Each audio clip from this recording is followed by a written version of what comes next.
जैसे कि आप सभी जानते हैं, सच की हमेशा जीत होती है और हमारी एक छोटी सी प्रयास आप तक बड़ी खबर पहुंचाती है। तो स्वागत करते हैं आप सभी का STS न्यूज़ चैनल पर। आगे बढ़ने से पहले आप इस वीडियो को लाइक और चैनल को सब्सक्राइब जरूर कर ले और साथ में बेल आइकन भी प्रेस कर ले। चलिए बढ़ते हैं खबरों की। बता दें, वित्त मंत्री निर्मला सीतारमण संसद में बजट को पेश किया। इस बजट में टैक्स, विकास, शिक्षा, स्वास्थ्य, रेलवे और डिफेंस समेत कई सेक्टर में बड़े ऐलान किए। वित्त मंत्री ने कहा है कि दुनिया ने भारतीय अर्थव्यवस्था को चमकता हुआ सितारा माना है। एक और सत्ता पक्ष ऐतिहासिक से बता रहा है, तो वहीं दिल्ली के CM अरविंद केजरीवाल ने कहा है कि बजट में दिल्ली वालियों के लिए एक साथ सौतेला बर्ताव किया गया। अरविंद केजरीवाल ने कहा है कि दिल्ली वालों के साथ फिर सौतेला बर्ताव हुआ। दिल्ली वालों ने पिछले साल 1.75 लाख करोड़ से ज्यादा इनकम टैक्स दिया, उसमें से मात्र 325 करोड़ रुपए दिल्ली के विकास के लिए दिए। ये तो दिल्ली वालों के लिए साथ घोर अन्याय है। वित्त मंत्री निर्मला सीतारमण ने मोदी सरकार के दूसरे कार्यकाल का अंतिम पूर्ण बजट पेश किया है। बजट में प्रत्येक वर्ग और हर सेक्टर को ध्यान में रखकर घोषणा की गई। आम लोगों को राहत देते हुए कर मुक्त आय की छूट सीमा 5 लाख से बढ़ाकर 7 लाख रुपए कर दिया गया। इससे आम लोगों के हाथ में ज्यादा पैसा आएगा। इसके साथ ही इंफ्रास्ट्रक्चर के बजट आवंटन 33% बढ़ाकर 10% 10 लाख करोड़ रुपए कर दिया गया है। इंफ्रास्ट्रक्चर विकास के लिए किया गया बजटीय आवंटन 2019 से 20 के मुकाबले 3 गुना ज्यादा है। बजट के दिन शेयर बाजार में जबरदस्त उठापटक देखने को मिली। सुबह करीब 450 अंकों की तेजी के साथ खुला बाजार वित्त मंत्री के बजट भाषण के बीच 1200 अंक तक उछल गया। लेकिन बजट घोषणाओं की उतरते पड़ते बाजार में अचानक बड़ी बिकवाली देखने को मिली और एक समय 1223 अंक उछलने के बाद बाजार सिर्फ 158 अंक की बढ़त के साथ बंद हुआ। बता दें कि आज रात अमेरिकी फेडरल रिजर्व मौद्रिक नीति की घोषणा करेगा, जिसके चलते विदेशी बाजारों के साथ भारतीय बाजारों में भी दबाव देखने को मिलेगा। टीम इंडिया भी एक नया कीर्तिमान रचने की दहलीज पर खड़ी है। भारतीय क्रिकेट टीम ऑस्ट्रेलिया के खिलाफ होने वाले 4 टेस्ट मैचों की सीरीज के पहले अपने आखिरी T20 इंटरनेशनल मैच खेलने जा रही है। अब हाल फिलहाल टीम इंडिया कम से कम IPL 2023 से पहले कोई भी अंतर्राष्ट्रीय T20 मुकाबला अपना आखिरी पारी और अब हाल फिलहाल में ये कोई भी अंतर्राष्ट्रीय T20 मुकाबला नहीं खेलेगी। भारत और न्यूजीलैंड के बीच 3 T20 मैचों का सीरीज आखिरी मुकाबला अहमदाबाद के केंद्रीय और नरेंद्र मोदी स्टेडियम में खेला जा रहा है। ये मैच इसलिए भी अहम है क्योंकि सीरीज अभी बराबर पर है। बता दें, मिलेट या मोटे अनाज को सुपर फूड भी कहा जाता है। इसका सेवन सेहत के लिए बहुत फायदेमंद होता है। हाल ही में 2023 के बजट में वित्त मंत्री निर्मला सीतारमण ने मिलेट फूड के उत्पादन को बढ़ावा देने के लिए श्री अन्न योजना की घोषणा की है। इससे पहले इस साल को मिलेट ईयर की पहचान देने की पहल के तहत मंगलवार को संसद में मिलेट फूड से तैयार स्पेशल लंच भी परोसी गई है। क्या है श्री गंगा योजना? जी हाँ, आपको बता दें कि मोटे अनाज को श्री अन्न का दर्जा दिया गया। पुराने समय में यह अन्न अनाज लोगों को डाइट का भूख भाग थे। पश्चिम बंगाल की मुख्यमंत्री ममता बनर्जी ने मंगलवार को आरोप लगाया कि बीजेपी ने केंद्र सरकार संशोधित नागरिकता कानून CAA लागू करने के नाम पर लोगों को भ्रमित कर रही है। ममता ने यह भी दावा किया है कि वो और उनकी पार्टी तृणमूल कांग्रेस मथुआ समुदाय के लोगों का ध्यान रख रही है, जिनकी जड़ें बांग्लादेश में है। उन्होंने बीजेपी पर आरोप लगाया कि वो CAA के नाम पर मित्र के तौर पर इस समुदाय के लोगों से संपर्क साधने की कोशिश कर रही है। 9 राज्यों में विधानसभा चुनाव और लोकसभा चुनाव 2024 से पहले मोदी सरकार ने एजेंडा सेट कर दिया है। इनकम टैक्स भरने वालों के लिए सरकार ने बड़ी राहत देने के साथ ही PM आवास योजना का भी बजट बढ़ा दिया है। वित्त मंत्री निर्मला सीतारमण ने बजट भाषण में ऐलान किया है कि पुराने टैक्स सिस्टम के साथ साथ अब नया टैक्स सिस्टम लागू होगा। नए सिस्टम के तहत 7 लाख तक की आय में टैक्स नहीं देना पड़ेगा। करदाता के पास पुराने टैक्स सिस्टम का भी विकल्प रहेगा।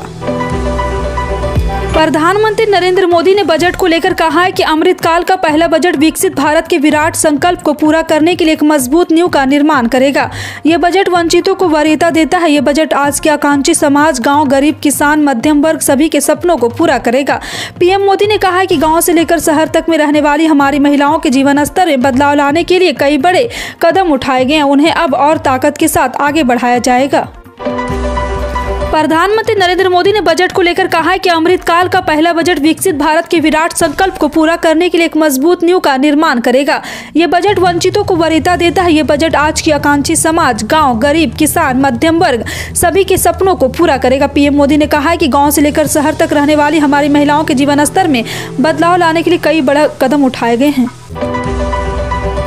वित्त मंत्री निर्मला सीतारमण ने वित्त वर्ष 2023 से 24 के बजट में वरिष्ठ नागरिक बचत योजना की जमा सीमा को दोगुना कर 30 लाख रुपए करने और मासिक आय खाता योजना को 9 लाख रुपए करने का प्रस्ताव रखा है।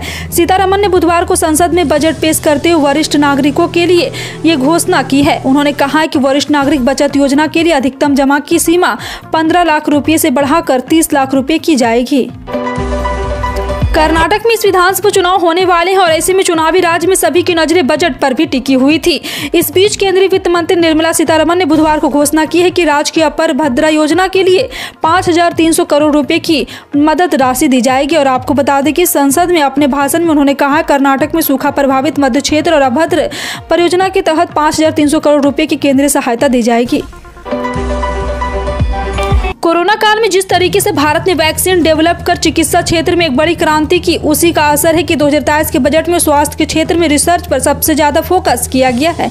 चिकित्सा स्वास्थ्य क्षेत्रों से जुड़े विशेषज्ञों का कहना है कि जिस तरीके से सरकार ने अपने बजट में न सिर्फ सरकारी बल्कि प्राइवेट मेडिकल इंस्टीट्यूशन को रिसर्च के लिए आगे आने का रास्ता दिखाया, उससे आने वाले दिनों में दुनिया की गंभीर से गंभीर बीमारी और उसका इलाज ढूंढने में मदद होगी।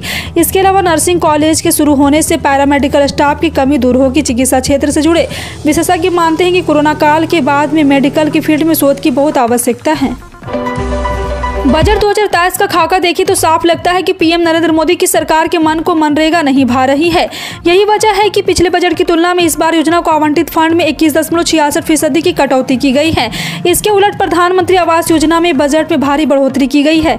सरकार को पता है कि गाँव में रहने वाले लोगों के लिए अपने पक्के घर का सपना कितना अहम होता है। शायद इसी वजह से आवास योजना को सरकार विशेष तरजीह दे रही। आवास योजना के लिए आवंटित फंड में 172% का इजाफा किया गया है। देश में कोरोना काल में केंद्र सरकार ने किसी भी लोगों को भूखे नहीं रहने दिया। जी हां, आपको बता दें कि इस बजट में एक बार फिर से सरकार ने करोड़ों लोगों को मुफ्त खाद्यान्न देकर जीवन सुरक्षित किया। केंद्रीय वित्त मंत्री निर्मला सीतारमण ने बुधवार को कहा कि महामारी के दौरान सरकार ने सुनिश्चित किया कि कोई भी भूखा न रहे, इसलिए 80 करोड़ गरीबों को मुफ्त खाद्यान्न दिया जाएगा। वित्त मंत्री ने कहा कि वैश्विक चुनौतियों के समय में G20 की अध्यक्षता मिलना बहुत बड़ी बात है। निर्मला सीतारमण के बजट में ग्रीन ग्रोथ पर खासा जोर दिया गया। अमृतकाल में ले जाने के लिए सप्तवर्षियों का जो ताना बाना तैयार किया गया, उसमें हरित विकास एवं अहम मुद्दा है। सप्तवर्षियों की फेहरिस्त में इसका नंबर 5वां है। ध्यान रहे कि पीएम मोदी ने अमृतकाल के लिए 7 प्राथमिकताएं तय की है। इन्हीं सप्तवर्षी का नाम दिया गया। संसद में बजट पेश करने के दौरान सीतारमण ने कहा है कि पीएम मोदी ने लाइफ का विजन दिया है, यानी पर्यावरण के लिए एक लाइफ स्टाइल। इसका तात्पर्य पर्यावरण को समर्पित ताना बाना तैयार करना है। वित्त मंत्री निर्मला सीतारमण ने बुधवार को केंद्रीय बजट 2023 पेश करते हुए बताया कि मैनुअल स्कैवेजिंग यानी कि हाथ से मैला ढोने को खत्म करने के उद्देश्य से सेप्टिक टैंक और सीवर की 100% सफाई मशीनों से करने के लिए सक्षम किया जाएगा। मैला ढोने के कारण होने वाली मौतों को रोकने के लिए सरकार पूरी तरह से सीवरों की मशीनी सफाई की ओर बढ़ रही। शहरी स्वच्छता घोषणा के एक भाग के रूप में वित्त मंत्री निर्मला सीतारमण ने कहा है। त्रिपुरा विधानसभा चुनाव के लिए दोनों प्रमुख गठबंधनों के चेहरे लगभग साफ हो गए हैं। राज्य की सभी 60 सीटों पर 16 जनवरी को चुनाव होना है। भाजपा ने 55 विधानसभा सीटों पर एक बार फिर से घोषित कर दी हैं। भाजपा ने बाकी 5 सीटें अपने गठबंधन साथी Indigenous Peoples Front of Tripura के लिए छोड़ दी है। वहीं लेफ्ट कांग्रेस गठबंधन ने सभी सीटों पर अपने उम्मीदवार का ऐलान कर दिया। मुख्यमंत्री मानिक साहा टाउन बारदोली सीट से ही चुनाव मैदान में उतरेगी। वहीं केंद्रीय मंत्री प्रतिमा भौमिक धनपत सीट से दावेदारी पेश करेगी।